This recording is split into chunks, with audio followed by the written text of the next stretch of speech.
Bueno, hoy la verdad es que me comentó Josete de daros una charla y yo suelo tener el problema de siempre que es qué os puede interesar. Porque, claro, a lo que a mí me interesa no siempre es excesivamente atractivo para el público. Yo soy un poco peñazo, o sea, lo mío son los estudios estadísticos y cosas de esas, ¿no? Y eso, claro, en ciertos ambientes están muy bien recogidos, pero vamos, para venir aquí a contaros un rollo estadístico, pues no me parece propio. Y él me comentó de que os contara lo de los cuentos. Lo de los cuentos, de alguna manera, es algo que llevo ya muchos años siguiendo, porque entendamos que hoy en día los cuentos es una cosa habitual, todos tenemos algún cuento, si tenemos hijos y demás, se los estamos leyendo continuamente para que se duerman, todos hemos visto las películas de Disney, o el que no la hayas visto, pues es que no está en el mundo, seamos sinceros, porque es que yo creo que hasta por obligación te las han puesto en algún momento. Y todo eso tiene una gran importancia, son muy divertidas, muy entretenidas, pero claro, en los cuentos, estos cuentos que nosotros hoy en día estamos continuamente utilizando, no nacen directamente para entretener a los niños o para que se duerman. Hay una frase muy bonita que dice que los cuentos infantiles no están hechos para que el niño duerma y para que el adulto despierte. Porque detrás de cada cuento hay una historia, y esa historia es realmente lo que tenemos que ser capaces de entender y comprender. Cuando tienes una cierta edad, lo lógico es que intentes buscar detrás de ese mensaje sencillo, que es el cuento, ese mensaje realmente que es el que te quieren dar. Realmente tenemos la circunstancia... ¿Dónde apunto allí? ¿Ya? No. Perdón, pero la técnica y yo tenemos un pequeño problema siempre. Bueno, él... Ajá, le estaba dando para atrás. Si hay dos posibilidades, ya sabéis cuál será. Siempre harás la que no debes. Eso se llama el principio de Peter. Es uno de los principales principios que hagas. Hagas lo que hagas, siempre lo harás mal. Y si hay una posibilidad de que algo salga mal, no te preocupes, que la única que es otra. Pero bueno, esos son problemas aparte. Bueno, pues los cuentos infantiles, como os decía, en realidad, nosotros nos creemos que es algo relativamente reciente, pero no son nada más que la adaptación con los siglos, con los años, de otras historias mucho más antiguas que cuando empezamos a analizarlas encontramos sus orígenes en Egipto, por ejemplo. Sigue igual. Ahora sí.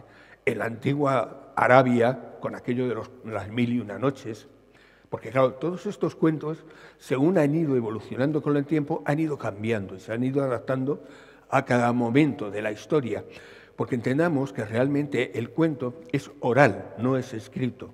Hasta muchísimo después los cuentos no se escriben. Y lo que tiene el cuento es que se va adaptando al momento. Cada vez la historia es nueva, es la misma, pero es diferente. ¿Por qué? Porque la gente que la escucha tiene que aprender en un momento determinado que eso que le está contando va dirigido a ellos. Los mismos cuentos que en un momento determinado puede utilizar un bosquimano eran los mismos que utilizaban en la antigua Arabia. Son los mismos, porque en realidad son qué haces tú en tu vida, cómo te relacionas con tu familia, con tu entorno, los animales que influyen en ti. Es decir, esa relación entre el hombre y el entorno en el que vive. Eso es realmente el cuento. Hay dos grandes diferencias. El mito, eso que se llama el mito, la leyenda, en realidad se refiere a aquellas historias que afectan a la humanidad o a un colectivo grande, mientras que el cuento se refiere a una persona o a un pequeño colectivo, a un grupo de un pueblo o de una ciudad pequeñita. Esa es la gran diferencia, pero tanto en un caso como en otro, siempre hay una enseñanza. Los grandes mitos, la gran mitología griega, en realidad no es que los griegos creyeran en esos mitos. Seamos sinceros, no creían en esos dioses, eso es un concepto equivocado. Lo que ellos utilizaban eran esos dioses como símbolos para aprender qué tenían que hacer en su vida. Y fijaros hasta qué extremo esas cosas tuvieron importancia, porque, por ejemplo, en el psicoanálisis, que son conceptos ya totalmente hoy establecidos, está el complejo de Electra, el complejo de Edipo, o sea, complejos que vienen de las antiguas mitos griegos, pero que en ellos lo que nos contaban no era una historia, era la historia de los seres humanos, la relación de la madre con su hijo o la del padre con su hija. Y eso, hoy en día, en psicoanálisis lo seguimos utilizando como una cosa básica, pero ya no en psicoanálisis, en psicología en general. ¿Por qué? Porque de alguna manera ahí se presentaba y se enseñaba esas relaciones que se crean, que unas veces son positivas y otras no lo son tanto. ¿Por qué? Porque todos somos humanos, seamos sinceros. Pero el cuento te puede enseñar a plantearte que no hagas eso que hacen en el cuento. Estos cuentos te van a seguir, pues es eso, en la India. En la India se llenó el mundo de fábulas de animales. Cada animal representaba una cosa. Tú tenías el elefante, que era el poder, o tú tenías el tigre, que era el que se escondía entre la maleza para hacer sus actividades, como los humanos. El cuervo era el listo. Siempre había un listo que salvaba todo y que organizaba todo, que generalmente solía ser el cuervo. Y esa razón era, ¿por qué? Porque en todo colectivo hay uno que es un poco más listo y que es el capaz de organizar las historias, lo que haga falta, arreglar los problemas. Que sí, que se decía que el cuervo era el intermediario con los dioses, acordados de Odín con sus dos cuervos, pero la realidad era esa. En realidad lo que te enseñaban era que cuando tenías que ser un poco cuervo para salir adelante. Todas esas historias las vamos a tener, pues eso, como la mitología nórdica. La mitología nórdica está toda llena de enseñanzas. Los grandes dioses tenían su razón, pero tú tenías, por ejemplo, una Freya que era la que realmente crearía el mundo. Y luego tendrías a Odín, que era aquel que llegaba el momento a dar su vida por la especie humana, o directamente tenías al Thor, que ahora claro le tenemos maravilloso por las películas de los Vengadores, pero no era nada más que un cenutrio que se iba dando de bofetadas con todo. ¿Por qué? Porque claro, porque entre los hombres, seamos sinceros, los hay que su masculinidad, por llamarla de alguna manera, es lo único que les rige, con lo cual eso estaba representado ahí también para que tú entendieras hasta qué extremo tienes en un momento determinado que aceptar esa situación, comprenderla y utilizarla. Porque claro, no digo que eso esté mal. Está mal cuando esa manera agresiva te domina, pero en algunos momentos esa situación agresiva es necesaria. Con lo cual, lo importante no es el aprender cómo manejarlo y manipularlo. Pero claro, con los años, los cuentos se fueron convirtiendo cada vez más en eso que llamamos cuentos infantiles. Empezaron a perder su esencia y empezamos a entrar en una época de la historia. Estamos hablando de los finales del siglo XIX, principios del XX, esa situación industrial que teníamos tan increíble, que empieza a desarrollarse, que cambia completamente tanto la sociedad, que la convierte, en algo, en algunos momentos, absolutamente nefasto, y que sin duda alguna empieza a crear un problema, y es que las religiones, esas religiones del libro, no aceptan en ningún momento lo que es la fantasía. Y la fantasía es rechazada. Y todo ese mundo de cuentos, todo ese mundo en un momento determinado, de leyendas, de mitos, empieza a ser rechazado por la sociedad de bien. Y se acepta, como mucho, para contárselo a los niños, para que se entretengan. Y todo ese mundo de leyendas va a parar a las bibliotecas infantiles. Y se pierden totalmente. Y se empiezan a cambiar. ¿Por qué? Porque se considera que tienen que ser ya para niños, no son para adultos. Gran error, porque la enseñanza es buena, tanto para el adulto como para el niño.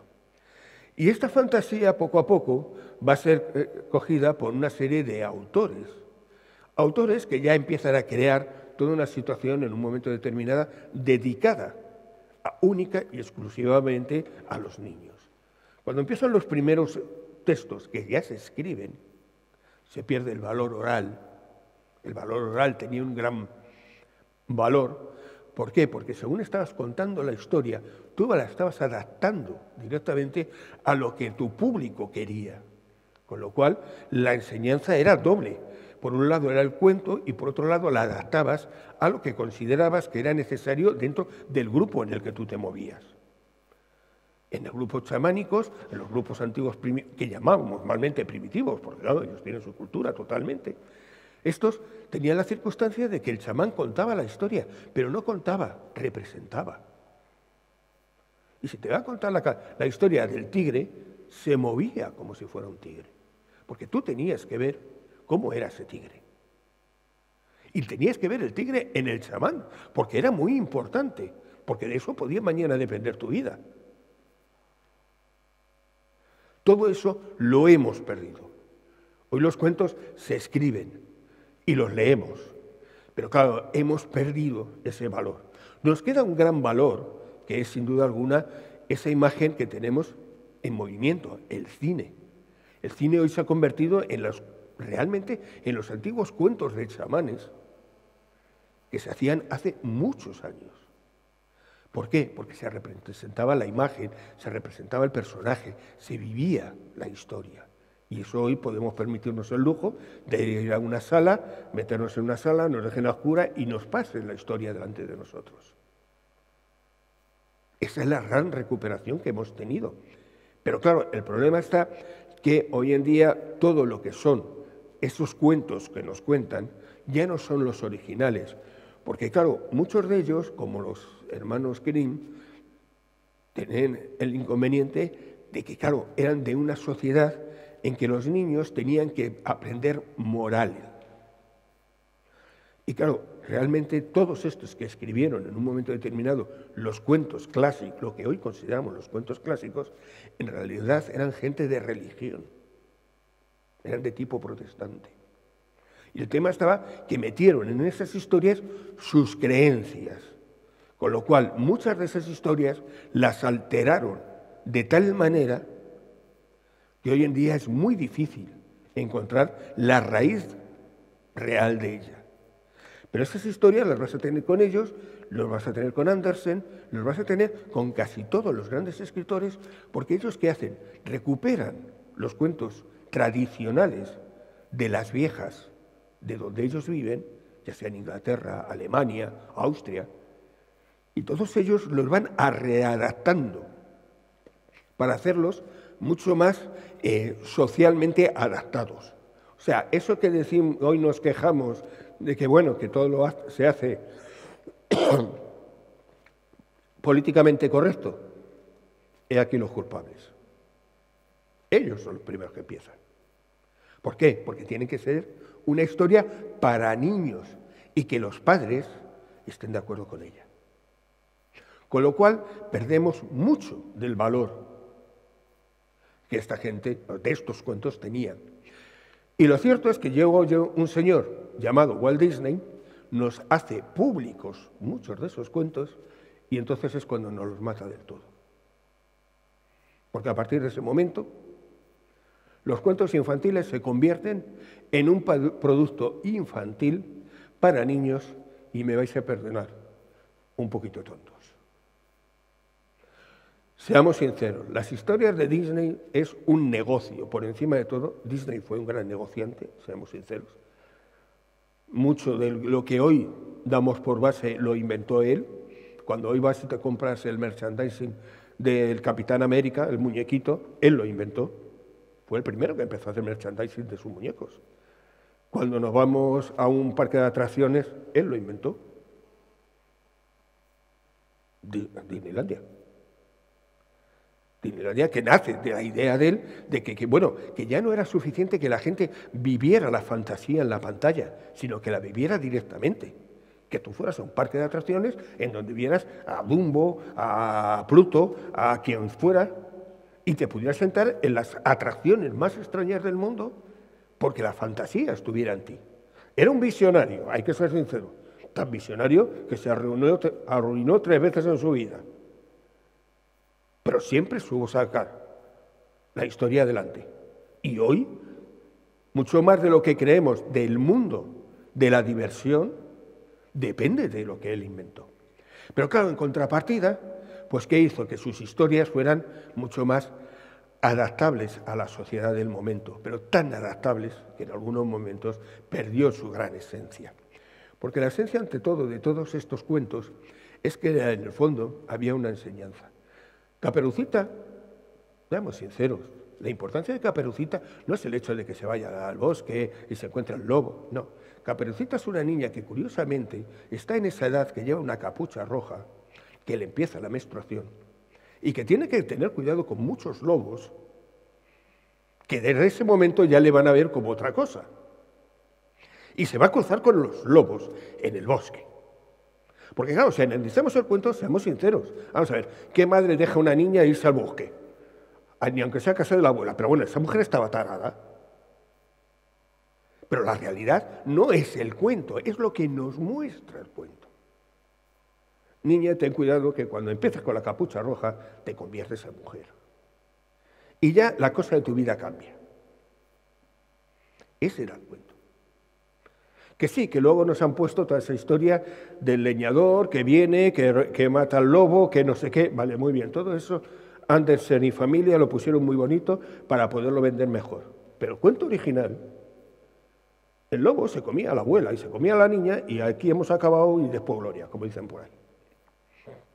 Porque la importancia era eso, que el niño aprendiera, la niña aprendiera, que a partir de un momento hay que tener cuidado con ciertas cosas. Vas a tener la circunstancia de que, claro, todos hemos leído, o nos han contado, Cenicienta, Blancanieves, todos estos cuentos que siempre nos encontramos una figura, la madrastra. Qué mala es la madrastra. Siempre es la que le hace la vida imposible a... Pero es que las madrastras están sueltas en la calle. Dentro de lo que es el psicoanálisis, uno de los grupos de estudio más importantes que se hacen en la familia son lo que se llaman las madres estrega, las madres brujas. Estrega es bruja en italiano. Porque ellas son las que hacen la creación de toda una serie de fenómenos concretos dentro de la familia. Cenicienta, ¿qué es? La madre que quiere tener una criada y utiliza a su hija para que haga todo aquello que ella no quiere hacer. Quiere tener una esclava. Y eso se da todos los días, cuidado. Olvidémonos que no son cuentos, que es la realidad, que sin ánimos de ofender, hay muchas madres que utilizan a sus propias hijas, o hijos, da igual, o padres, cuidado. Lo bueno del cuento es que te da una imagen, pero es una imagen simbólica, no te personaliza. Y un padre o una madre pueden en un momento determinado utilizar a su propio hijo como un esclavo para que esté todo el día sirviéndole. Pero ¿qué ocurre cuando el fenómeno es al revés? Y la Cenicienta es la madre. El hijo es el esclavizador. Volvemos a tener la misma historia. Luego aquí nos contaban una historia de que no esclavices a tu familia. Está bien que todos tenemos que ayudar, pero cuidado, hay límites. Hoy nos quejamos de que los hijos son muy tiranos, pero yo os puedo decir, de haber conocido más de un hijo, que los padres son los tiranos. Son cosas que el cuento nos contaba y hoy no lo tenemos. Pero seguimos directamente con las madrastras. La Bella Durmiente. Plantearos, ¿cuál es la Bella Durmiente? Aquella que despierta. ¿A qué despiertas? A la madurez, a ser una persona adulta. Ella se pincha todo ese rollo, se queda dormida, la maldición de la bruja, lo que queráis. La realidad es que te está contando que en un momento determinado el hombre o la mujer, me da igual, van a tener un despertar a la madurez. Y en ese cambio a la madurez, la historia va a cambiar. Tiene él que cambiar.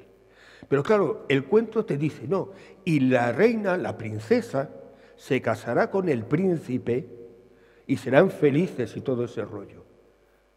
Pero el príncipe no es un príncipe azul.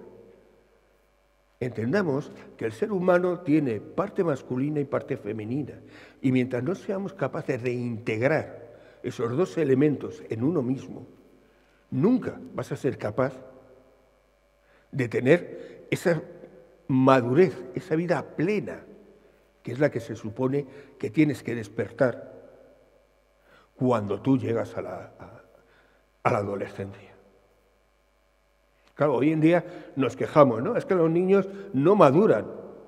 Es que no les dejamos madurar. Es que los dejamos atascados en la adolescencia. Queremos que sigan allí. ¿Por qué? Porque no les hemos sido capaces de enseñar que cuando tú llegas a ese momento, tienes que ser lo suficientemente adulto para manejar tu intelecto y tus emociones. Y recordemos que en esta sociedad las emociones es algo que se ve mal. Un hombre con emociones está mal visto, por base. No, perdona, un hombre tiene emociones. ¿Por qué? Porque somos humanos, punto, no hay vuelta de hoja. Y tú tienes que tener tus reacciones y llorar y reír y lo que sea necesario, porque esa es la base de tu vida. Pero si no nos damos cuenta de eso, lo que vamos a hacer son personas que inadaptadas a nivel social. ¿Dedicadas a qué? A trabajar como locos, porque claro, es lo único que a nivel social me van a mirar bien si soy y digo, no, es que yo trabajo, entro a las 8 de la mañana, salgo a las 10 de la noche. Perdona, tú eres un inadaptado social, porque tu vida no es trabajar únicamente. Tu vida es tu familia, tus amigos, tu entorno, el divertirte de vez en cuando puedes, y pare usted de contar. Y el trabajo es una obligación para ganar dinero. Pero cuando tu mundo se crea solamente en ese momento, lo que estás creando es una persona que sigue dormida, no ha despertado a una madurez decente. Sigue en ese estado de que yo hago lo que mamá y papá o Estado o sociedad me dice. Y yo tengo que trabajar mucho porque es lo que está bien visto. Si te gusta, adelante. Si tienes la suerte de encontrar un trabajo que encima te gusta, te aplaudo. Lo digo porque yo lo hago. Mi trabajo me encanta y hay veces en que no sé cuándo parar. Pero que sea una decisión, no una obligación. Y la obligación acaba cuando tú despiertas. Blancanieves, otra gran madrastra. ¿Cuál es el problema de Blancanieves? Blancanieves, claro, todos recordamos los 7 enanitos. Bueno, originariamente eran los 5 ladrones. Pero bueno, las cosas fueron cambiando, luego eran 7 ladrones y Disney ya puso los 7 enanitos. Bueno, da igual lo que pusiera. Son divertidos, son todo lo que tú queráis. Pero claro, la imagen importante, que es Blancanieves, es la envidia paterna. La madrastra de Blancanieves, ¿qué tenía? Envidia de ella porque era más guapa. Con aquel rollo del espejo mágico y todo eso, que claro, todo eso tiene una simbología mucho más bonita. Pero bueno, pero es que claro, muchos padres tienen envidia de sus hijos. Porque los hijos son jóvenes, están haciendo lo que ellos quisieron. Normalmente viven en una sociedad diferente a la que ellos vivieron. Y tienen envidia, porque no pueden hacer ya lo que ellos quisieran. ¿Y cuál es el sistema? Matamos al hijo o a la hija. No físicamente, claro, porque evidentemente, a lo mejor si se lo explicas al juez, a lo mejor lo entiende. Pero la realidad es que le matamos psicológicamente. Le cortamos todas sus alas, todas sus posibilidades de hacer cosas diferentes, de querer en un momento determinado desarrollar su propia vida. ¿Cuántos hijos son médicos porque su padre era médico y porque su abuelo era médico? Y cuando hablas con él dice, bueno, yo hice medicina porque es la cosa de familia. Te acaban de matar. ¿Y tú qué querías hacer? Ah, no, a mí es que me gustaba, joder, si yo hubiera podido me había hecho carpintero, me encantaba trabajar con las manos. Os estoy contando un caso real. Le tuve en tratamiento al pobre. Fue médico, pues porque fue compañero mío. Porque directamente su padre se empeñó y su abuelo se empeñó. Y entonces acabó siendo médico. Y cuando el hombre tenía 50 años, o sea que no os digo que fuera un niño, se dio cuenta de que se había equivocado. Se tuvo que enfrentar a su padre, a su abuelo, que todavía estaba vivo, y se acabó haciendo carpintero y se dedicó a restaurar muebles, que era lo que le gustaba. Y ahora a lo que se dedica es seguir restaurando retablos de iglesias. Y el hombre es feliz. Pero claro, tenía que ser médico. ¿Por qué? Porque los padres y los abuelos no consiguieron realmente desarrollar esa situación de medicina que ellos querían y se la impusieron al hijo. Tuvieron directamente que imponérselo al hijo y luego, encima, tenían envidia de él porque había conseguido lo que ellos nunca consiguieron. No nos damos cuenta cómo estas cosas que aquí estoy diciendo y que diréis, joder, qué exagerado. Esto nace de la clínica diaria, ¿eh? No son casos de decir, bueno, es que he leído, es que... No, son casos que yo he llevado, son casos reales, son casos que se están dando todos los días. Lo que pasa es que, claro, la cuestión está en que decir esto muchas veces es políticamente incorrecto. El decir que mamá te tiene envidia, pues muchas veces, cuando se lo tienes que decir a un hijo, a veces es complicado, porque no te lo acepta. Y yo lo entiendo, la sociedad está creada de una manera en que valoramos toda una serie de conceptos muy concretos, la familia, los hermanos, los hijos, no sé qué, tal, todas esas cosas. Y luego, cuando te analizas y te ves la realidad, pues muchas veces te das cuenta que no es tan maravilloso. Mira, hay una frase que dice por ahí, que a mí me encanta, que Dios te da a la familia y el diablo por suerte a los amigos. Pensáronla, ¿por qué se dirá? Sin embargo, hay muchos otros cuentos, sí, que por suerte no los conocemos. Por ejemplo, Pinocho. El cuento de Pinocho, el de Collodi, en realidad no le conoce nadie, por suerte. Todos conocemos la versión Disney, maravillosa. Papá Gepetto, la Sirenita, el no sé qué, todos estos rollos. Vale, perdóname si digo rollos, no lo digo en plan negativo, sino en plan de que todas las historias que montaban la historia de Disney. Para mí, tal vez, la historia de Disney, de Gepetto, o sea, de Pinocho, supera, tal vez para mí sea una de las muy pocas que superan a la original. Porque claro, la original, Collodi, lo que nos cuenta es qué ocurre cuando un niño es mal educado, cuando no se le enseña a ser coherente con sus emociones y cuando es incapaz de entender que el resto de la población está ahí no solo para servirle. Por eso hace un niño de madera, que no tiene sentimientos, no tiene alma. Y puede justificar todas esas historias de cómo va haciendo la puñeta, en el más absoluto sentido de la palabra, a todos los que tiene alrededor. El libro de Collodi es un niño haciendo imposible la vida a todos los que tiene alrededor. Y fijaros hasta qué extremo es la historia, que en realidad Pinocho le ahorcan. El fin de la historia de Pinocho, de Collodi, le acaban ahorcando por ser un completo, bueno, iba a decir una burrada. O sea, un señor, un muñeco que es capaz de atacar y hacerle la vida imposible a todos aquellos que tenía cerca. Disney hace su versión, no me da para atrás, creo. No me da para atrás. Bueno, Disney hace su versión y le hace en plan, pues mucho más agradable. Y claro, evidentemente no se carga a Pinocho, el hada la vuelve niño, todas esas cosas que todos sabemos. Pero claro, en ese caso tenemos que ver otra enseñanza.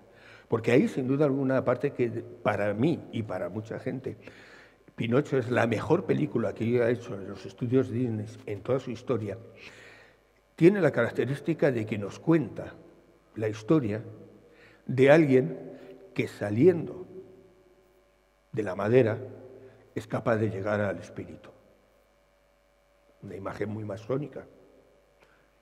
Disney era masón. Y él nos enseña cómo todos en cierto modo somos madera. Cuando nacemos somos madera, no somos personas.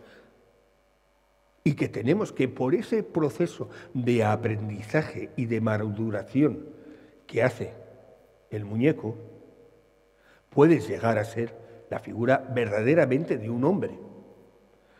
El proceso de la masonería no es hacer logias extrañas escondidas en la sombra para hundir el mundo. Olvidaros. Es un proceso de formación propia para llegar al desarrollo del ser humano. Y realmente Disney nos cuenta lo que es el proceso de formación de un neófito en la masonería, que siempre va a tener ese guía espiritual, Pepito Grillo, que existe un poco en toda logia masónica, que es el que de alguna manera te va a enseñar a que tú crezcas en ese tiempo. Como veis, todos los cuentos hay que saberlos leer. El problema es que hoy se nos ha olvidado leer. Cada vez leemos menos. Y los cuentos, como los hemos dejado ahí para los niños, no queremos entender qué es lo que hay detrás. Pero ¿qué hay detrás de un dragón? Ahora tan de moda. Toda serie que no tiene un dragón no tiene derecho. Pero claro, hay que entender el símbolo del dragón. Cuando tú lo analizas desde el lado de la línea junguiana del psicoanálisis, el dragón es aquel que protege tu inconsciente, porque tu inconsciente es un gran tesoro que tú tienes, que desconoces, que normalmente lo que tienes en la puerta es tus propios miedos, el monstruo, el dragón, y que solamente tú puedes desarrollar tu desarrollo como persona, no matando al dragón, porque el dragón es parte tuyo, sino entendiendo a tu monstruo, ese que tienes tú dentro de ti, esa ira incontrolada, esas ganas de venganza, esas situaciones, ese es tu monstruo. Y tú tienes que aprender a vivir con él, porque una ira bien llevada es muy buena para el desarrollo de las personas. Siempre te va a dar energía para seguir peleando y para seguir luchando. La venganza, aunque suene fatal, es buena, porque cuando tú la utilizas te sirve para desarrollarte. Si alguien te ha hecho daño, tú vas a aprender a desarrollarte como persona y escapar directamente de su territorio, del territorio de esa persona que te quiere hacer daño. Es decir, en esta figura hay una enseñanza de que tú tienes que aprender a colaborar, a crecer y a vivir con tus propios problemas, porque de ellos es de donde vas a aprender. Yo te puedo contar 20.000 historias. Yo te puedo decir todo lo maravilloso que tenéis que hacer. Yo puedo ir de gurú por la vida y contándoos lo que queráis. Pero si vosotros no controláis a vuestro dragón, no vais a llegar a ningún sitio. Y el dragón, en Europa, ha adquirido un aspecto negativo. ¿Por qué?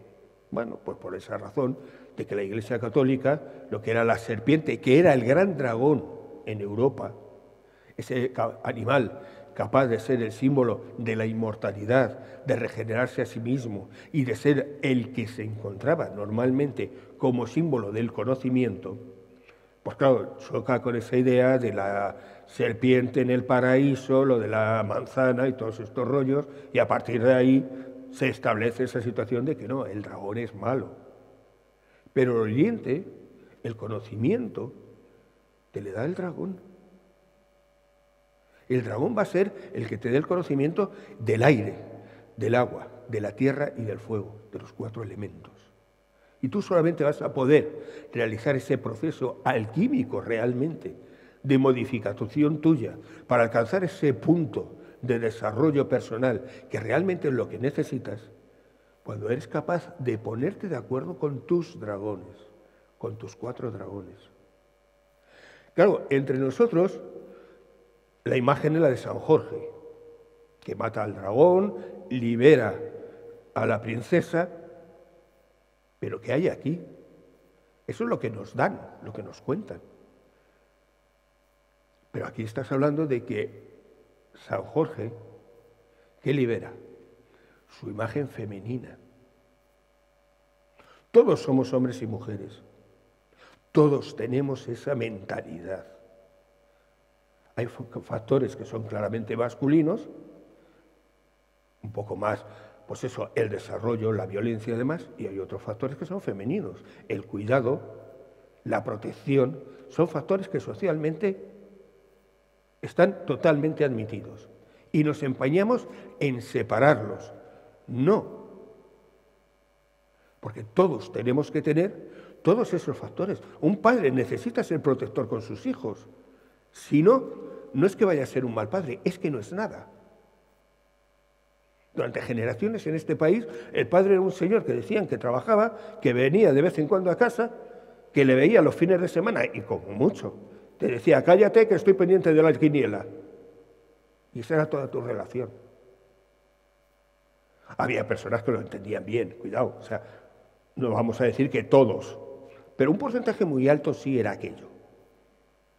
Claro, luego muchos de ellos se han quejado, no, es que cuando me he hecho mayor, mis hijos no me hacen caso. Es que no les has enseñado, no le has enseñado a hacer que te haga caso, porque tú no se lo has hecho a él. Entonces esos dos factores, masculino y femenino, que realmente están en el ser humano, que Jung decía claramente, el ánima y el ánimus, factor masculino y factor femenino, que son los que nos mueven, están representados aquí. Tú tienes el factor masculino que tiene que unirse al factor femenino, la princesa, para superar tus dragones, tus miedos, tus dependencias, tus problemas. Esa es la imagen. No que San Jorge mata al dragón, que es el diablo. No, bueno, eso es una explicación eclesiástica, vale, para ellos. Entendamos la base de la historia. Porque claro, es que el dragón es nuestra imagen de alguna manera de nuestra propia sombra, nuestra otra cara. Y si no la aceptamos, es como si nos quedáramos a medias. Pero claro, no todos los cuentos te cuentan algo así directamente. Algunos quieren llegar más allá. Hay un libro, que sin duda alguno todos conoceréis, que es El Mago de Oz, que sin duda alguna detrás tiene una enseñanza muchísimo más importante de lo que realmente creemos. Todos hemos visto, muchos han leído el libro, yo creo que casi todo el mundo ha visto la película, aquella antigua de las canciones y los bailes, que era una obra de arte, pero no nos damos cuenta muchas veces de qué es lo que hay detrás de esas imágenes. El escritor, el señor Brown, escribe el cuento realmente un poco porque, bueno, la verdad es que él era profesor y decide escribir un cuento un poco para sus alumnos, para que aprendieran algo diferente. Perdón. Y entonces la historia está en que él escribe un libro, tiene un éxito que no se le espera, luego va a escribir otro montón de libros, de otras cosas, no vende un colín, no tiene éxito ninguno, y al final el hombre se queda escribiendo nuevas aventuras del Mago de Oz. Y se pasa toda su vida escribiendo nuevas historias del Mago de Oz. Las segundas, terceras y demás, bueno, pues están entretenidas, son bonitas y demás, pero no tienen ese mensaje que él supo poner en la primera. Ay, muchas gracias, te lo agradezco de verdad. Es que parece que no, pero al estar con la mascarilla se te queda la garganta continuamente seca. Y luego cuando tienes que hablar es un problema. Bueno, pues este señor, a ver si quieres, sí, nos cuenta la historia de Dorothy. Todos la conocéis. Gracias. Esa niña, en la pubertad, volvemos a jugar con lo mismo, que en un momento determinado, viviendo en su Kansas perdida, sufren un ciclón que arrastra la casa. Bueno, no creo que le esté haciendo spoiler a nadie, porque vamos, yo creo que es una historia ya tan conocida que bueno, pero bueno, si a alguien le estoy haciendo spoiler, que me perdone. Y el tifón arranca la casa, se lleva la casa y se la lleva pues al famoso país de Oz.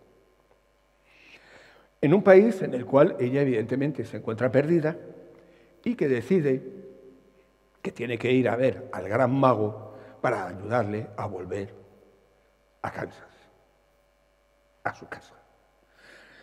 Dorothy llega al país de Oz, bueno, pues cae con su casa, cae encima de la bruja del este, la bruja mala, le quita los chapines colorados, unos zapatos mágicos que llevaba la bruja, se los pone ella y empieza su caminata para ir a la ciudad de Oz. Y en este camino se va a encontrar una serie de personajes más o menos curiosos. El hombre de paja, el espantapájaros, que su afán es quería tener un cerebro, porque él decía que no podía tener ideas. Y entonces, claro, él se sentía como infravalorado porque era incapaz de tener ideas. Luego tenías al león cobarde. Él quería conseguir valor porque era incapaz en un momento determinado de enfrentarse a los problemas de la vida. Y necesitaba ese valor pues para en un momento determinado poder hacer lo que realmente a él le interesaba. Y luego tenías al hombre de hojalata, que el pobre lo que quería era un corazón, porque claro, como era de hojalata, decía que no sentía. Él no sentía absolutamente nada. No sabía lo que era el amor, no sabía lo que era la tristeza. Y necesitaba de alguna manera eso. Y entre todos, como Dorothy quería volver a su país, pues ya sabéis, se unen y vamos a ver al Mago de Oz. Y en el Mago de Oz hacen por un sitio que es el Camino de Baldosas Amarillas. Pero qué curioso, vamos a leerlo de otra manera.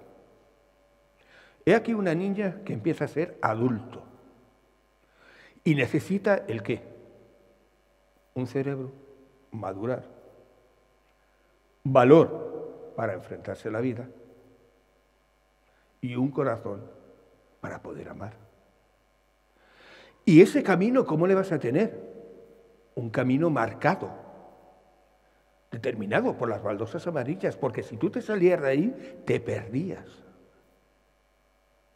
Pero a la vez hay otra lectura. Imaginaros, ¿quién es el que va a ser iniciado en una sociedad, en un grupo? Aquel que empieza y que va, ¿como qué? Como aprendiz, como niño, que va a salir a la madurez, al desarrollo. ¿Y qué necesita como aprendiz tener? Un cerebro para entender lo que le van a enseñar, un corazón para ser capaz de tener esa unión con su grupo, y el tercer elemento, el valor, para ser capaz de desarrollarse como personas. O sea que aquí tenemos dos lecturas. La maduración de la niña, o del niño, me da igual, y la maduración o el desarrollo del neófito en una sociedad. Si queréis llamarla secreta, secreta. Una sociedad iniciática.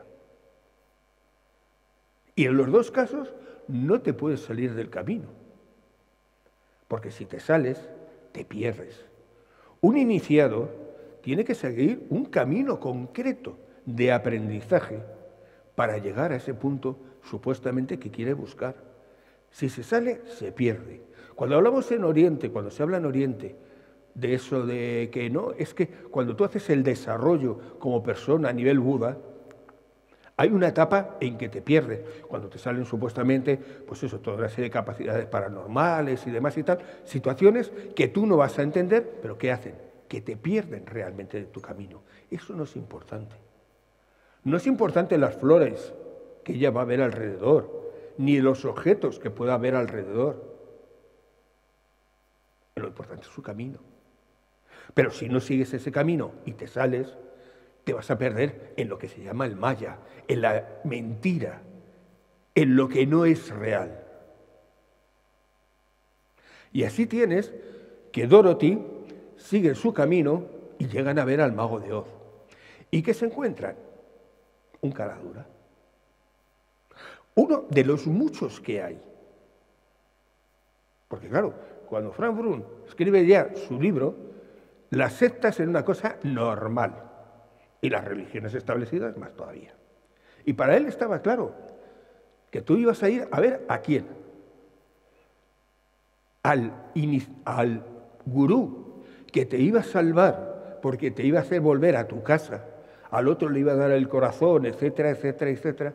Y en realidad lo que tienes es un cara dura, un ilusionista, de esos que estamos todos los días viendo en televisión hoy en día. Yo es que tengo unas capacidades maravillosas, no sé qué, tal y cual. Claro, hasta que llegas un día y dices, vamos a estudiarlas. Y no tienen carretera suficiente para salir corriendo.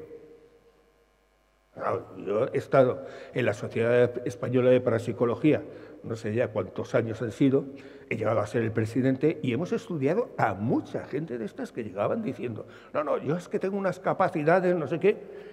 Vale, muy bien. Cuando llegabas y decías, sí. Bueno, hasta era la gracia de que en un momento determinado la sociedad ofreció, en aquel momento, $500,000 de pesetas a quien fuera capaz de hacer una actividad que en un momento determinado no fuera explicable.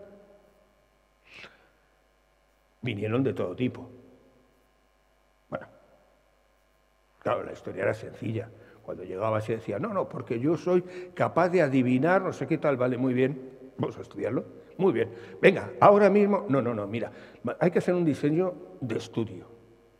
Eso significará, tenemos que estar contigo, por menos 4 o 5 veces, hay que diseñar todo lo que es el estudio, luego el estudio puede significar a lo mejor 2 o 3 meses hasta que empezamos a tener los resultados previos, luego tenemos que seguir para sacar resultados, para empezar a sacar conclusiones. No, eso no me interesa. Perdona, si tienes una capacidad no tienes problema de venir a que nosotros te estudiemos. Te prometo que ni te vamos a abrir el cerebro, ni te vamos a hacer nada raro. No pasó nadie. En cuanto le decías eso, ¿qué ocurría? Que claro, el que, bueno, vamos a ver, o no acertaba ni una, o evidentemente a los 10 minutos le habías pillado el truco. Esos son los grandes gurús que todo el día estamos viendo. Esos son los magos de Oz. Los que te venden que ellos pueden hacer maravillas. Pero en realidad, seamos sinceros, cuando el iniciado empieza, te encuentras directamente que en ese camino de formación se va a encontrar directamente que Dorothy tiene sus chapines rojos, que es el elemento mágico que no necesita a nadie para volver a su mundo. Que la magia está dentro de nosotros. Que no necesitamos que nos vengan a vender nada. Que solo tenemos que entender lo que hay dentro de nuestra mente. Que curiosamente el que no tiene cerebro es el que se pasa todo el libro teniendo las ideas para salvar a sus compañeros. No tenía cerebro, menos mal. El que no tenía corazón es el que durante todo el trayecto consigue mantener al grupo unido, siendo la base y el apoyo de unos y otros cuando están en mal momento. Y cuando hay un peligro, ese león cobarde, ese es el que encuentra el valor para ayudar a los que le importan. Qué curioso. Todo estaba en ellos. Lo que pasa es que no se habían dado cuenta, no habían entendido que esos grandes valores que iban buscando en realidad están dentro de ellos. Son ese dragón el que impide, de alguna manera, que ellos entendieran ese monstruo, ese miedo que nos crea la sociedad a ser diferente, a destacar, a tener una capacidad creativa. A todos esos elementos tenemos que ser todos ovejitas. Tenemos que tener los mismos estudios, los mismos conocimientos, reaccionar de la misma manera. Eso es lo que la sociedad nos impone. ¿Por qué? Porque lo que la sociedad necesita es eso. Gente que funcione así, no gente que sea independiente. Si tú piensas por libre, hay un problema muy gordo. Mañana no te van a vacilar. Y eso es lo que hay que entender. Y el iniciado, la persona, cualquiera de nosotros, tiene todos esos valores que busca. Lo único que ocurre, que él tiene el miedo, tiene el dragón en la puerta de su inconsciente, que no le permite en un momento determinado entender que eso está dentro de él. Y eso está en un cuento. Todo es cuestión de leerlo y de saber leerlo. Porque claro, no siempre en un momento determinado vamos a tener esa situación. Todos tenemos una ciudad de Oz en nuestros sueños. Todos queremos llegar en un momento determinado a esa situación maravillosa con la cual soñamos. Muchas veces el problema es que la ciudad de Oz no es real en lo que la sociedad nos ha impuesto. Muchas veces no nos damos cuenta que nosotros estamos persiguiendo una entelequia, una cosa falsa, algo que en el fondo no nos interesa. Queremos tener un título de médico, porque socialmente es maravilloso. Y luego cuando llevas 3 años estás hasta las narices de la medicina. Y conozco a demasiados. Pero, ¿qué ocurre? Que socialmente hemos llegado a su ciudad de Oz. Yo ya tengo mi título, yo ya tengo a mi mujer, o al revés, nos da igual. Tengo los 2 niños, el coche, la casa en la sierra, la otra en la playa, el no sé qué, tal y cual, y luego te sientas con él y dices, bueno, y no, si en la casa si a la de la playa vamos 10 días al año. Lo que pasa es que es un coñazo porque, claro, lo jode con los costos que tiene, los gastos que tenemos con ellos, no sé qué, tal y cual, y vas viendo y dices, bueno, es que tú no tienes Oz, no has encontrado tu ciudad de Oz. A ti te han colocado una cosa y te han engañado creyendo que es la sociedad de Oz. ¿Por qué considero y por qué cuento todo esto? Porque la mayoría hemos tenido o tenemos hijos, y los que hemos tenido tenemos nietos. Y tenemos que darnos cuenta de que todos estos cuentos, en realidad, al niño le tienen que divertir, entretener e incluso ya hacer pensar. Pero por encima de todo, a nosotros, como adultos, nos tiene que hacer pensar precisamente cómo vamos a actuar con esos niños. Porque esos niños son ese futuro. Y su futuro, que os quede claro, va a depender de nosotros. Hay una cosa que se dice y es que en los 6 primeros años nosotros formamos a la persona.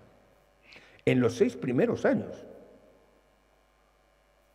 Luego ya repetimos patrones. Los 6 primeros años aprendemos a relacionarnos con los padres, con el poder. Aprendemos a relacionarnos con el entorno, a saber en un momento determinado cómo reaccionar ante algo tan sencillo como un animal.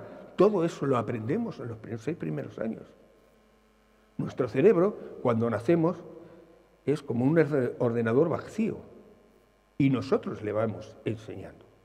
El niño cuando va por la calle y ve una cosa que se mueve, ¡ah! Gato. Gato. Ahí queda reflejado. Al día siguiente ve un caballo, gato. ¿Por qué? Porque es otra cosa que aunque sea más grande da igual, pero tiene 4 patas. No, eso es caballo. Ah, y así les enseñamos a diferenciar. Y no nos damos cuenta que es necesario, cuidado, no me entendáis mal. Pero claro, igual que les enseñamos esas cosas, les enseñamos otras.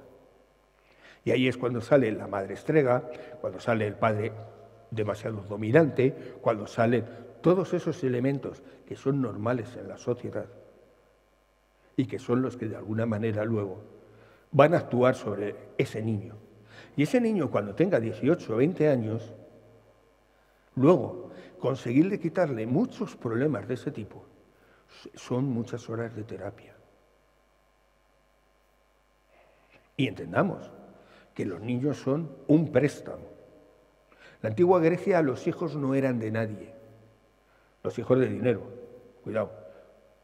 Los pobres sobrevivían como podían.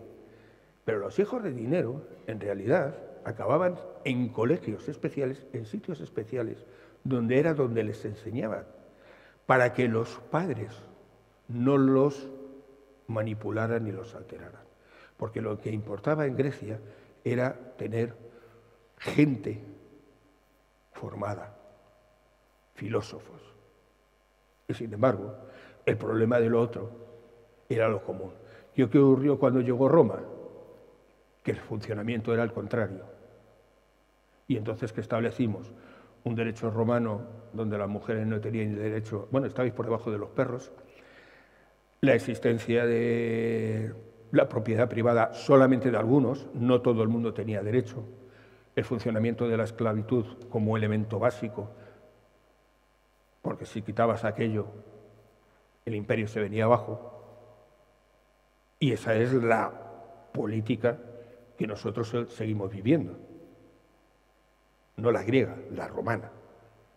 Con lo cual, claro, nuestro gran problema es que nosotros seguimos enseñando a nuestros hijos lo que nos enseñaron no nuestros padres, sino nuestros abuelos, porque sus abuelos enseñaron a los padres y los padres a los hijos. Y si tus padres te enseñan así, no es porque vayan a hacerlo mal, es porque es lo que les han enseñado. Entonces, aquí tenemos una enseñanza muy importante para que tengamos en un momento determinado ese sentido de decir, ¿soy directamente la madre bruja o el padre brujo? Me da igual. Somos nosotros quienes tenemos que aprender. Y aprenderemos eso, enfrentándonos a nuestros miedos, a nuestros dragones, para conseguir encontrar todo ese valor tan importante que tenemos al inconsciente. En fin, los cuentos siempre tienen un final, pero no lo creáis. Eso de que eran felices y comieron perdices, ¿no os habéis dado cuenta de que nunca cuentan qué pasa después de los cuentos? Pues pensaros a lo mejor que es esto. Muchas gracias. Pero pensaros que los cuentos no están solo aquí. Vosotros conocéis un libro, o sea, un cuento que dice, en un planeta muy lejano, más allá de las estrellas, existió en un momento determinado un pequeño planeta llamado Tatooine, en el cual el héroe se desprende directamente de su relación de familia y empieza a descubrir su propio camino. Vosotros conocéis la aventura de Luke Skywalker, Luke el buscador de la estrella. Hay que saberlos buscar. Hay muchos cuentos. Sí, señor. Bueno, yo quiero preguntar, realmente, ¿en qué momento la madre pasa a ser la madrastra? Porque los cuentos originales, tanto en el de la Cenicienta como en el de la Bella Durmiente o el de Blancanieves, nunca fue la madrastra, era la madre la que obligaba. Entonces, ¿en qué momento o por qué? Empieza cuando los cuentos empiezan a ser políticamente correctos. Andersen y gente por el estilo. En esa época, claro, no puedes plantear la imagen de la madre mala. Hay cosas que no son aceptadas. Pero es que, claro, es que entendamos que es una manera muy de reducir la historia. Porque claro, no, es que la madre es mala. No, perdona, la madre hace lo que le han enseñado. Es que ese es el gran problema, que nosotros hemos crecido en una sociedad, en una educación, con una serie de conceptos y de valores establecidos. Que claro, cuando luego queremos meter la moralina en esas historias, nos encontramos con cosas que no tienen mucho significado. Cuando tú hablas de Hansel y Gretel, Hansel los abandonan en el bosque. ¡Qué madre! Y qué padre, claro, evidentemente. No, vamos a ver. Hansel y Gretel nace en un momento determinado en que en Europa había un problema y era una hambruna tremenda. Entonces un niño era como un cochinillo. El índice de canibalismo que se dio en la Gran Peste en Europa fue escandaloso, pero eso no suele estar en los libros de historia. Y era la manera de enseñar al niño: no, ten cuidado, no te pierdas en el bosque, a ver dónde vas, que te vas a encontrar la bruja mala, que sí, que te va a decir todo lo que tú quieras, que la casita de chocolate, pero vas a acabar directamente en la olla como te descuides. Esa era una enseñanza propia de una época. Pues claro, nos la vuelven de tal manera de que la niña acaba tirando a la bruja al fuego y no sé qué. Esos son, pues eso, Andersen y los hermanos Grimm, que hacen toda una serie de modificaciones para que la sociedad de aquella época, los padres bien pensantes de la época, aceptaran aquellos cuentos.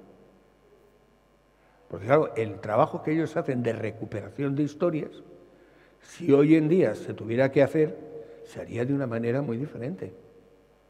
Pero es que fijaros hasta qué extremo hoy seguimos con esa misma historia. Todos conocéis el personaje, seguramente de Frozen, el de Disney.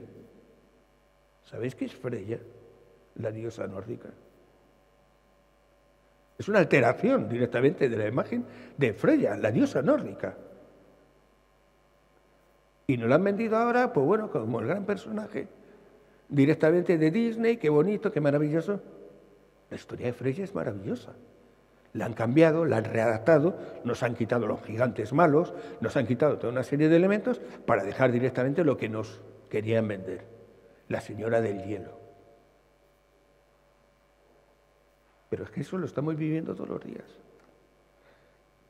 O sea, que por eso te digo que ¿cuándo se hace el cambio? Principalmente en esa época.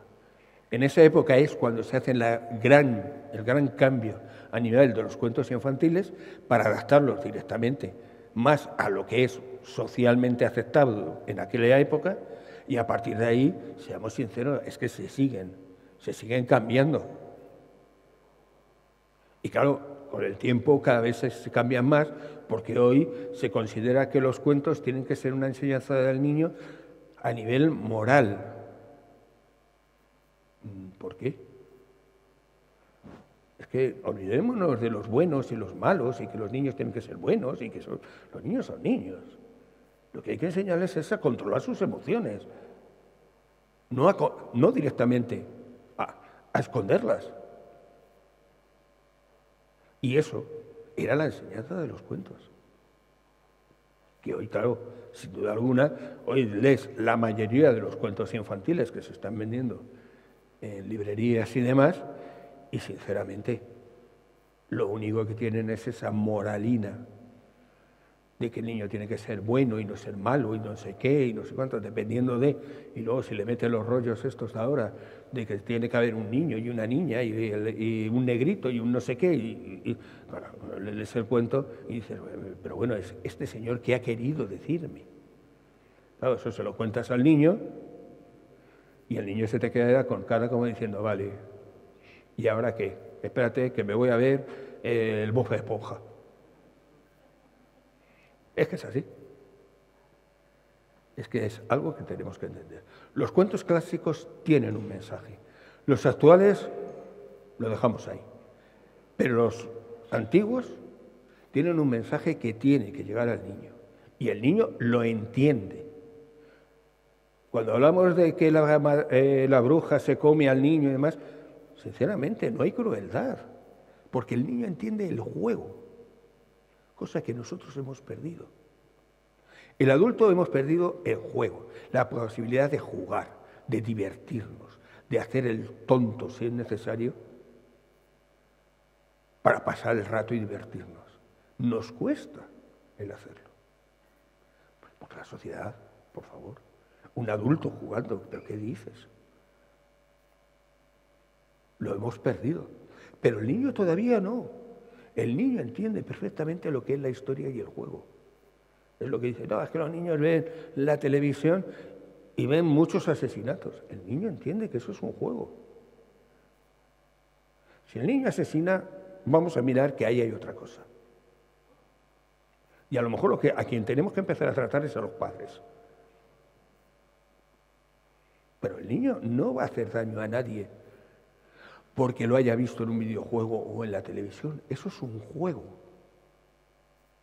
Ahora, empieza a hacer daño cuando alguien le está haciendo daño en vivo y en directo.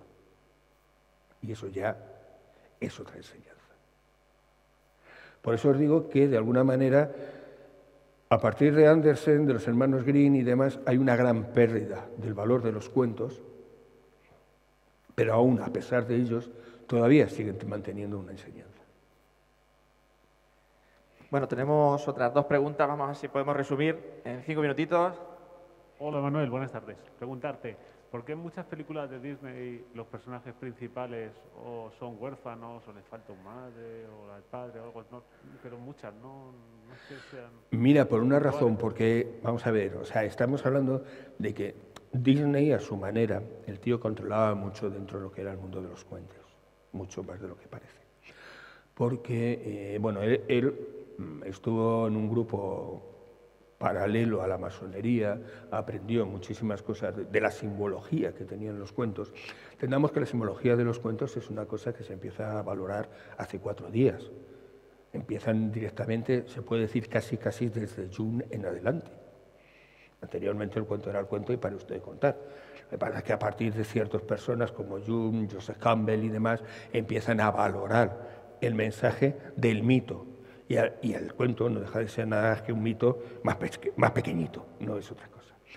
Y entonces Disney tiene mucho conocimiento de eso. Entonces, claro, en muchos casos lo que él juega siempre es el hecho de que cuando tú, al ser huérfano, si te fijas, la mayoría de los cuentos, en realidad lo que te cuenta es el paso de la adolescencia, de niña o de niño a adulto. Y en esa etapa tú tienes que romper con el padre o la madre. Pero romper en el sentido no malo, o sea, sino de decir, bueno, es que yo ya empiezo mi vida es mi vida. Mis padres son cojonudos, soy maravilloso, yo los quiero mucho, pero yo tengo que buscarme mi vida. Y entonces, claro, ahí es donde nace el símbolo del huérfano. Porque, claro, el padre ya es una etapa superada. Y para representarlo, ¿qué es lo más fácil? Que no tienes. Pero eso te ocurre en la mayoría de los cuentos. Si tú te fijas, las madrastras en realidad no son las madres, se cambia después. ¿Por qué? Porque los personajes son todos huérfanos. Blancanieves realmente es huérfana. Muere su madre, su padre es huérfana de madre, su padre se casa con la madrastra. O sea, siempre va a haber ese juego, ese cambio de imagen de mamá a otra cosa. Porque claro, los problemas de la madre estrega, la mala madre, empiezan a aparecer generalmente a partir de la adolescencia. Porque antes, seamos sinceros, al niño le manipulas, le manejas como te da la gana. No vamos a ser... Pero claro, a partir de ese momento tienes el inconveniente de que el niño tiene sus ideas, su opinión, ya piensa por sí mismo. Y ahí es donde se da el choque. Porque la madre o el padre, repito, o sea, que no es en relación de uno concreto o el otro, o sea, es una situación normal, se empeña en que su hijo o su hija siga siendo el niño pequeño que ellos tenían. Y hay un momento en que, seamos sinceros, ya no es un niño pequeño. Un niño con 16, 17 años, lo siento mucho. Como dicen, bueno, yo voy a hacer una burrada. Ya piensa. Hola, buenas. Yo quería saber si en el cuento de hadas, cómo se convierte, o sea, son símbolos, efectivamente. Yo cuando nací había un gran sexismo. Cuando nació mi hija, yo no quería, de alguna manera, que ella se viera influenciada por ese sexismo y, aunque la contaban muchos cuentos de hadas, aportaba cosas de personajes masculinos y femeninos para el protagonista con el que ella se sintiera identificada, para romper un poco ese sexismo. Pero, por lo que me cuentas, al ser un mito, yo he cometido un grave error, porque el sexo es fundamental en el personaje, de alguna manera. Entonces, explícame, por favor. Mira, es muy sencillo, vamos a ver. El gran problema de estas cosas es que cuando se escriben entre líneas. El mensaje queda entre líneas.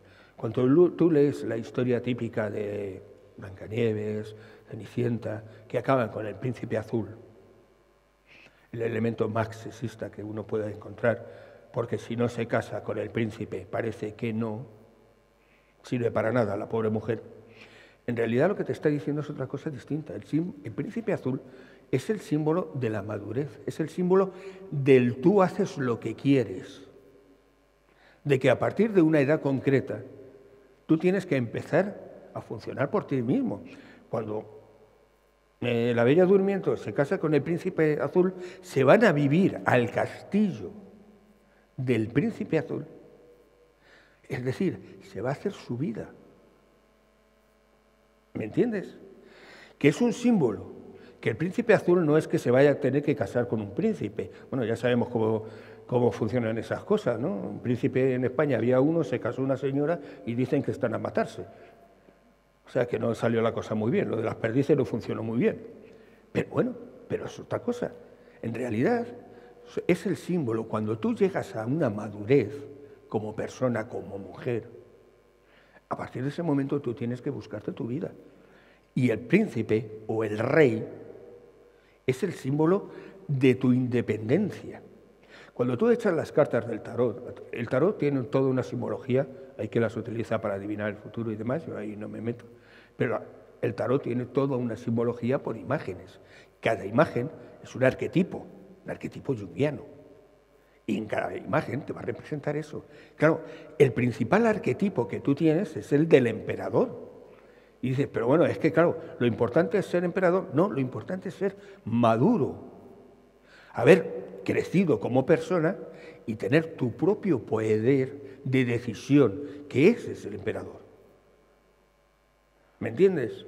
O sea, de alguna manera ese es el juego. Claro, ¿qué ocurre? Que en el cuento, cuando te quedas en la superficie, pues evidentemente dices eso, joder, es que todos los cuentos son sexistas, porque al final, si no se casa con el príncipe, no se come una rosca.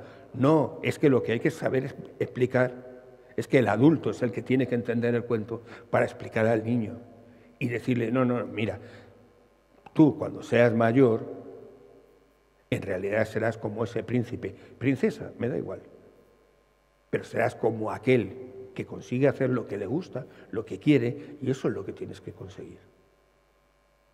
Y eso es de alguna manera, porque el cuento no se puede solo leer, hay que contarle. ¿Comprendes? Es un juego de palabras. Antiguamente era oral, porque claro, el que contaba el cuento iba completando todo aquello que el niño decía, que decía el otro, que el no sé qué, que no... porque el cuento no era fijo. Al no estar escrito, no era una idea fija, sino que tú ibas contando y te ibas adaptando a las preguntas del entorno. Y esa es la historia. O sea, tú no tienes que leer el cuento al niño, tú se le tienes que contar, porque el niño va a hacer preguntas. Y ahí es donde tú tienes que contestar. Porque claro, lo otro es un elemento simbólico, y si te quedas en el símbolo, no llegas, te pierdes de la historia a la mitad. Por eso decía lo de la frase, el adulto es el que tiene que despertar con el cuento, darse cuenta de lo que hay ahí escrito, porque así se lo podrá contar al niño. Y el niño aprenderá en realidad lo que ese cuento significa, no que es un rollo escrito y que, sí, bueno, no sé qué, Garbancito, que llegó y no sé qué hizo, nada. No. Pero es que esos cuentos están mucho más allá de eso, de lo que nos damos cuenta. ¿Vosotros conocéis a ese personaje que tanto se ha dicho, de que va por el mundo salvando el mundo con los calzoncillos por fuera? Ese personaje que es de otro planeta, que es muy bueno, que ayuda a todo el mundo, que cuando nace en Estados Unidos y hacen las primeras tiras de periódico de Superman, se llegan a recoger hasta 3.000 denuncias de gente que aseguraba que le habían visto volando. Claro, hoy nos hace gracia, pero fijaros realmente esa sociedad, qué necesidad tenía de tener un personaje que les enseñara directamente a ser bueno con los de alrededor, solo por una razón, por serlo. Claro, era extraterrestre, tenía que ser raro. Pero la realidad era esa. Y la realidad era que te enseñaba otra cosa, que todos tenemos superpoderes. Lo que pasa es que no nos queremos dar cuenta. El superpoder de ayudar al vecino. Un superpoder impresionante que no sabéis lo que significa. El pasar al lado de la pobre persona que está pidiendo y darle los buenos días. ¿Tú sabes lo que eso significa para esa gente que son invisibles? Y que le dices algo tan sencillo como buenos días, o le das la monedita y buenos días, no sé qué, tal. Ese señor acaba de renacer completamente porque acaba de ser reconocido en la sociedad. Esas pequeñas cositas no nos damos cuenta. Y era el juego ese, de que si tú tienes esos superpoderes, no tienes que ir haciéndote el macho por el mundo, que es la idea que hoy en día más tenemos. En aquella es ayuda al que tienes al lado, no pidas más. O sea, que es que la enseñanza está en muchas cosas que no nos damos cuenta. Hay mucho más psicoanálisis en muchas de las películas clásicas de los años 50 y 60, de la relación entre las personas, de lo que te enseñan durante el tiempo que estás estudiando. Solamente hay que saber leer, saber ver.